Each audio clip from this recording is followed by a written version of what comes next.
बी ए भाग 2 सेमिस्टर 4 चौथ्या सेमिस्टरमधलं 5व्या युनिटमधलं हे 5.5 नंबरचं प्रकरण आहे. रोख रहित व्यवहार, कॅशलेस ट्रान्झॅक्शन. साधारण जेव्हा भारतामध्ये नोटबंदी आली आणि त्यानंतर कॅशलेस ट्रान्झॅक्शनचा वाव मिळाला आणि त्यानंतर सरकारनेसुद्धा कॅशलेस ट्रान्झॅक्शनवर अनेक प्रकारच्या सवलती दिल्या किंवा त्याला कशी उभारी देता येईल यासाठी त्यांनी प्रयत्न केले गेले. आणि कॅशलेस व्यवहार होणं हे कोणत्याही अर्थव्यवस्थेसाठी अत्यंत महत्त्वाचे आहेत.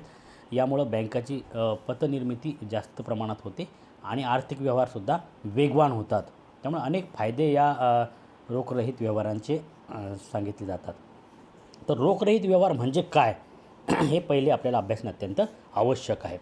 तर बघा, आर्थिक व्यवहारात पैशाचे एका ठिकाणाहून दुसऱ्या ठिकाणी हस्तांतरण करण्यासाठी नाणी, कागदी नोटा याचा प्रत्यक्ष उपयोग न करता जर क्रेडिट कार्ड, डेबिट कार्ड किंवा इलेक्ट्रॉनिक्स पद्धतीचा उपयोग करून किंवा केला असेल तर त्याला रोखविरहित व्यवहार असं म्हणतात. पैशाचं ट्रान्झॅक्शन करत असताना, व्यवहार करत असताना तुम्ही नोटा, नाणी, कागदी नोटा याचा वापर न करता किंवा प्रत्यक्ष याचा वापर न करता जेव्हा तुम्ही क्रेडिट कार्ड, डेबिट कार्ड असेल किंवा इलेक्ट्रॉनिक्स पद्धतीने जेव्हा पैसे ट्रान्झॅक्शन करता, पैसे पाठवता, त्याला रोकड किंवा रोखरहित व्यवहार असं म्हटल्या जाते. रोखरहित व्यवहाराची वैशिष्ट्ये काय आहेत? तर पहिलं आहे आर्थिक विभाग की ज्यावेळी प्रत्यक्ष पैसे न देता आर्थिक व्यवहार प्रत्यक्ष पैसे न देताही केल्या जातात तेव्हा त्याला रोखविरहित व्यवहार असे म्हणतात. ज्या ठिकाणी प्रत्यक्ष पैसे न देता व्यवहार पूर्ण केले जातात त्याला रोखरहित व्यवहार असं म्हटल्या जातं. हे पहिलं वैशिष्ट्य आहे. दुसरं आहे रोखरहित व्यवहारामध्ये कोणत्याही वास्तविक मुद्रेचा उपयोग केला जात नाही. कोणतीही वास्तविक मुद्रा त्या ठिकाणी वापरली जात नाही, हे त्याचं दुसरं वैशिष्ट्य आहे. त्यानंतर नंबर 3, रोखरहित व्यवहारांमध्ये इलेक्ट्रॉनिक मनी किंवा प्लास्टिक मनीचा वापर केला जातो. म्हणजे कार्डच्या माध्यमातून असं किंवा ऑनलाईन पद्धतीनं तुम्ही पेमेंट करत असता, पैसे तुम्ही पाठवत असता, व्यवहार करत असता. त्यामुळे हे सुद्धा वैशिष्ट्य या रोखरहित व्यवहाराचं सांगितलं जाते. त्यानंतर नंबर 4, चेक, ड्राफ्ट इत्यादी काही रोखरहित व्यवहार होतात. चेकच्या माध्यमातून किंवा ड्राफ्टच्या माध्यमातून सुद्धा रोखरहित व्यवहार होत असतात. नंबर 5 आहे रोखरहित व्यवहार, आर्थिक व्यवहार त्वरित पूर्ण होतात. ह्या ऑनलाईन पेमेंट तुम्ही करत असल्यामुळं तुमचे व्यवहार हे फास्ट होत आहेत, त्वरित होत आहेत. हा एक फायदा किंवा वैशिष्ट्य या रोखरहित व्यवहाराचं सांगितलं जाते. त्यानंतर नंबर 6, कागदोपत्री नोंद करण्याची गरज नसते. संगणकच तुमचे सगळे व्यवहाराचं रेकॉर्ड ठेवत असल्यामुळं वेगळी कागदावर नोंद घेण्याची कुठलीही आवश्यकता नाही. ही सगळी रोखरहित व्यवहाराची वैशिष्ट्य सांगितली जातात. रोखरहित व्यवहारांच्या पद्धती कोणकोणत्या आहेत? तर बघा, अनेक पद्धती सांगितल्या जातात. त्या आपण आता एक एक करून बघूयात. पहिलं आहे नेट बँकिंग.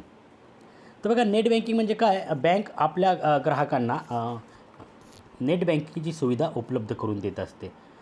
या पद्धतीमुळे बँक ग्राहकांना देशातील कोणत्याही ठिकाणी पैसे पाठवू शकतो किंवा कोणत्याही ठिकाणाहून पैसे प्राप्त करू शकतो.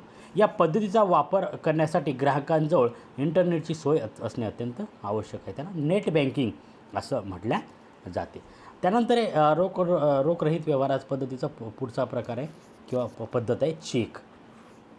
चेक ही पूर्वीपासूनच चालत आलेली पद्धत आहे. पूर्वी च्या माध्यमातून जे व्यवहार व्हायचे तेच रोखरहित व्यवहार होते. आता नेट बँकिंग वगैरे किंवा ऑनलाईन बँकिंग हे व्यवहार आता या काळात वाढल्याचं आपल्याला दिसून येते. चेक. तर बघा, रोखरहित व्यवहाराची ही जुनीच पद्धत आहे. चेक व्यवहार हे विश्वासावर आधारित असतात. आर्थिक व्यवहारांच्या बदल्यात बँकेचा ग्राहक बँकेकडून प्राप्त केलेल्या चेकबुकमधून तिसऱ्या व्यक्तीला चेक देतो.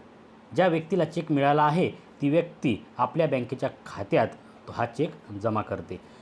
समाजशोधनद्वारे 2 बँका परस्परांशी देवाणघेवाण पूर्ण करून चेक देणाऱ्याच्या खात्यातून रक्कम काढून चेक स्वीकारण्याच्या खात्यामध्ये ती रक्कम जमा करतात. अशी सरळ, साधी, सोपी ही पद्धत आहे चेक.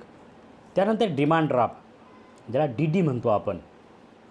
रोखरहित व्यवहाराचं हे सुद्धा एक सर्वसामान्य पद्धत आहे. डिमांड ड्राफ्ट हे एका बँकेकडून दुसऱ्या बँकेकडे काढल्या जातो. बँकेकडून डिमांड ड्राफ्ट हा कधीच नाकारला जात नाही. त्यानंतर नंबर 4 ऑनलाईन ट्रान्सफर. तर ही आजच्या आधुनिक काळामध्ये मोठ्या प्रमाणात ऑनलाईन ट्रान्सफर होत आहेत. तर बघा बँकेतील रक्कम इंटरनेटच्या माध्यमातून दुसऱ्या व्यक्तीच्या खात्यामध्ये जमा करण्यासाठी ऑनलाईन ट्रान्सफरची सेवा प्रदान करण्यात येते. ऑनलाईन ट्रान्सफरसाठी बँकेचा ग्राहक असणे आवश्यक नाही. ज्या ठिकाणी इंटरनेटची सोय उपलब्ध असेल त्या ठिकाणावर तुम्ही ऑनलाईन ट्रान्सफर करू शकता. त्यानंतर आहे ई-वॉलेट. ई-वॉलेट तर बघा आजकाल स्मार्टफोनद्वारे वेगवेगळ्या ई-वॉलेटच्या सुविधा ग्राहकांना ग्राहक प्राप्त करू शकतात. त्यासाठी ग्राहक आणि विक्रेता दोघांकडे इंटरनेट असणे अत्यंत आवश्यक आहे. ई-वॉलेटचे ग्राहकांचे क्रेडिट किंवा डेबिट कार्ड ई-वॉलेटशी जोडल्या जाते. रक्कम हस्तांतरित करण्यासाठी किंवा ऑनलाईन खरेदीसाठी ई-वॉलेटचा उपयोग करता येतो. आणि ई-वॉलेट ही सुद्धा एक पद्धती आहे. त्यानंतर आहे नंबर 6 क्रेडिट कार्ड किंवा डेबिट कार्ड. तर क्रेडिट कार्ड किंवा डेबिट कार्ड हा देखील एक रोकड विरहित सोपा व्यवहार करण्याची पद्धत आहे. कोणत्याही दुकानातून तुम्ही कार्ड स्वीप करून मशीनच्या सहाय्यानं स्वीप करून तुम्ही रक्कम ट्रान्सफर करू शकता. यामुळे सुद्धा मोठ्या व्यापारामध्ये मोठ्या प्रमाणात वाढ झाली. ऑनलाईन ट्रान्झॅक्शन यामुळे सुद्धा मोठ्या प्रमाणात वाढल्याचं आपल्याला दिसून येते. त्यानंतर नंबर 7 मोबाईल वॉलेट. तर मोबाईल वॉलेट बघा मोबाईल वॉलेट हे देखील आधुनिक युगातील रोकडरहित व्यवहार करण्याचे एक महत्त्वपूर्ण लोकप्रिय पद्धत आहे. यामध्ये IMPSच्या माध्यमातून ग्राहकाला आपल्या मोबाईल वॉलेटच्या पैसे जमा करून घ्यावे लागतात. पेटीएम या मोबाईल वॉलेटचे प्रसिद्ध ॲप असल्याचं आपल्याला दिसून येते. त्यानंतर आहे नंबर 8 युनिफाईड पेमेंट इंटरफेस. तर बघा UPI ही देखील मोबाईल संशोधन पद्धती असून ही देखील मोबाईल शोधन म्हणजे पैसे देणे शोधन पद्धती असून ग्राहकाच्या स्मार्टफोनद्वारे अनेक आर्थिक व्यवहार पूर्ण केले जातात. त्याला युनिफाईड पेमेंट इंटरफेस असं म्हटल्या जाते. त्यानंतर नंबर 9 आधार कार्डवर असलेले शोधन प्रणाली. आधार कार्डच्या माध्यमातून सुद्धा अनेक वेळा आपण पैसे काढताना दिसून येतात आणि पैसे ट्रान्सफर करताना सुद्धा दिसून येतात. मग आधार कार्डचा वापरसुद्धा बऱ्याच वेळा रोखरहित व्यवहाराशी जोडलेला असतो. पण आधार कार्डला तुमचं अकाउंट नंबर किंवा अकाउंट जॉईन केलेलं असावं ही त्याची प्राथमिक अट आहे किंवा KYC केलेली तुम्ही असावी. त्यानंतर आहे नंबर 10 USSD. तर बघा जर ग्राहकाजवळ स्मार्टफोन किंवा इंटरनेट नसेल तरीही या पद्धतीद्वारे ग्राहक रोखरहित व्यवहार करू शकतो. यासाठी बँकेकडे नोंदणी केलेल्या मोबाईलवरून डायल केल्यानंतर ग्राहक पैशाचे हस्तांतरण करू शकतो. भारतातील सर्व मोठ्या बँका स्टेट बँक आहे, ॲक्सिस बँक आहे, पंजाब नॅशनल बँक आहे, ह्या USSD सेवा प्रदान करीत असतात. ह्या सगळ्या रोकडरहित व्यवहारांच्या पद्धती. यामुळे आज ऑनलाईन बँकिंग किंवा ऑनलाईन व्यवहार ऑनलाईन ट्रान्झॅक्शन मोठ्या प्रमाणात वाढल्याचं आपल्याला दिसून येते आणि यामुळं अर्थव्यवस्थेला वेगसुद्धा आल्याचं दिसून येते. त्यानंतर रोखरहित व्यवहाराचे फायदे. तर रोखरहित व्यवहाराचे काय फायदे आहेत? तर पहिला फायदा आहे रोखरहित व्यवहारांमुळे प्रत्यक्ष पैशाचा वापर कमी होऊन पैसा निर्माण करण्याचा खर्च वाचतो. प्रत्यक्ष पैसे तुम्हाला एकमेकाला द्यायची गरज नाही. तुम्ही ऑनलाईनच पेमेंट करताय. मी तुमच्या अकाउंटमधले पैसे मायनस होतात आणि दुसऱ्या ज्याच्याकडे तुम्ही व्यवहार केला आहे त्याच्या अकाउंटमध्ये ते पैसे जमा होतात किंवा त्याच्या खात्यामध्ये ते पैसे जमा होतात. तर हे करत असल्यामुळं प्रत्यक्षामध्ये पैशाची देवाणघेवाण करावी लागत नाही आणि त्यामुळं पैसा निर्माण करण्याचा जो काही खर्च आहे तो सुद्धा कमी येतो. हा एक रोखरहित व्यवहाराचा फायदा सांगितला जातो. त्यानंतर नंबर 2 रोकडरहित व्यवहारांच्या नोंदी संगणकाद्वारे आपोआप होतात. तुम्हाला वेगळी नोंद करून ठेवायची आवश्यकता नाही. संगणका थ्रू त्या आपोआपच नोंदी होत असल्यामुळं ते अत्यंत सुरक्षित असं रोकडरहित व्यवहार मानल्या जातात. कारण दोघांच्या अकाउंटमध्ये ज्याच्याकडून पैसे गेले त्याच्या अकाउंटमध्ये आणि ज्याच्याकडे पैसे आले त्याच्याकडे सुद्धा याची नोंद आपोआपच संगणकाद्वारे केली जाते. त्यामुळे हे पैसे देणं सुरक्षित मानले जाते.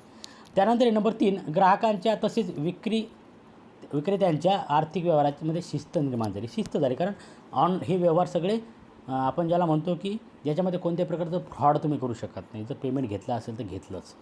जर ऑनलाईन, कारण ते ऑनलाईन ट्रान्झॅक्शन पडतात, त्यामुळे तुम्ही खोटं बोलू शकत नाही.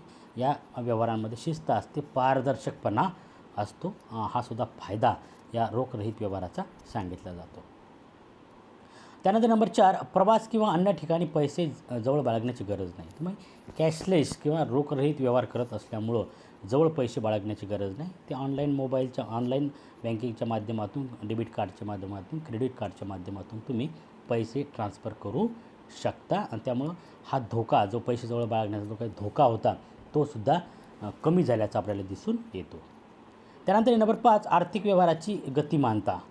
ऑनलाईन व्यवहार होत असल्यामुळं, ऑनलाईन ट्रान्झॅक्शन होत असल्यामुळे, रोकडरहित व्यवहार होत असल्यामुळं व्यवहाराची गती आता खूप झपाट्याने वाढल्याचं आजच्या आधुनिक काळात आपल्याला दिसून येते. आणि त्यामुळे अर्थव्यवस्थेला सुद्धा वेग आलेला असल्याचं दिसून येते. आणि निश्चितच आजच्या या आधुनिक काळामध्ये रोखरहित व्यवहाराची खऱ्या अर्थानं गरज आहे. त्यानंतर नंबर 6, रोख रकमेच्या व्यवहारापेक्षा रोखरहित व्यवहार हे अधिक सुरक्षित मानले जातात. कारण प्रत्यक्षामध्ये तुम्हाला हातात पैसे द्यायची गरज नाही.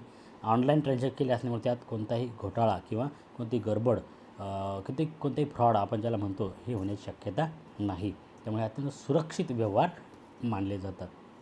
हे सगळं जरी असलं तरी जेव्हा यामध्ये रोखरहित व्यवहार होतात, तेव्हा बँकाची पतनिर्मिती ही वाढलेली असते.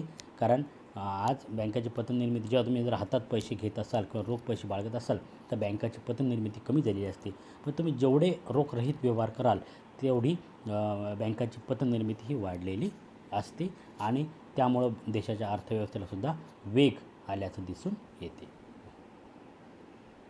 त्यानंतर रोखरहित व्यवहाराच्या मर्यादा. पहिलं आहे, रोखरहित मध्ये वापरण्यात येणारा पासवर्ड व युजर ID गुप्त ठेवावा लागतो. तो पासवर्ड आहे, जो युजर ID आहे, तो तुम्हाला गुप्त ठेवावा लागतो. इतरांना सांगता येत नाही किंवा इतरांना सांगायला नको.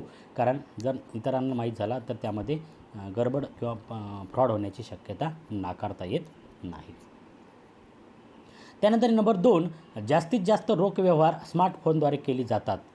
जर तुमचा फोन चोरीला गेला, खराब झाला, तर ग्राहकांना त्रासदायक ठरू शकते. ग्राहकांना त्रास सहन करावा लागू शकतो. कारण स्मार्टफोन आहे, तो हरवू शकतो, चोरीला जाऊ शकतो, खराब होऊ शकतो. जर असं काही झालं तर ग्राहकाला त्यामुळे त्रास सहन करावा लागू शकतो. त्याचा व्यवहार थांबवू शकतात.